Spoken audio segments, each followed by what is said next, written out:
दमदार पावसामुळे जामखेडी प्रकल्प ओव्हरफ्लो, तालुक्यातील इतर प्रकल्पही लवकरच भरण्याची शक्यता। गेल्या काही दिवसांपासून पिंपळनेरसह परिसरातील अनेक गावांमध्ये मुसळधार पावसाने हजेरी लावली आहे, त्यामुळे शेती कामाला वेग आला आहे। तर चांगल्या पावसामुळे धरण क्षेत्रात पाणी वाढण्यास सुरुवात झाली आहे। साक्री तालुक्यातील अनेक प्रकल्प पूर्णपणे भरण्याची प्रतीक्षा अद्यापही कायम आहे। अलीकडच्या काळात पिंपळनेर लगतच्या अनेक भागात चांगला पाऊस बरसला आहे, त्यामुळे जामखेडी प्रकल्पासह इतर प्रकल्पाच्या पाणी पातळीत कमालीची वाढ होत आहे। शुक्रवार दिनांक 4 जुलै रोजी सकाळी 10:15 वाजता जामखेडी प्रकल्पात 12.34 दशलक्ष घनमीटर म्हणजे 100% जलसाठा उपलब्ध असून सांडव्यावरून तब्बल 300 क्युसेक एवढा पाण्याचा विसर्ग होत आहे। तर मालनगाव प्रकल्पात 90.39 दशलक्ष घनमीटर म्हणजे 83% जलसाठा उपलब्ध आहे।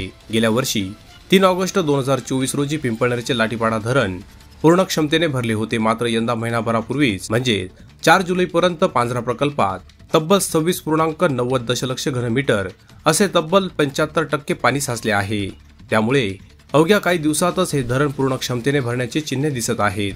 आता साक्री तालुक्यातील अक्कलपाडा, मालनगाव, लाठीपाडासह इतर धरण पूर्ण क्षमतेने किती दिवसानंतर भरणार याकडे तालुकावासियांचे लक्ष लागले आहे। Bureau report, express news Marathi, Pimpalner.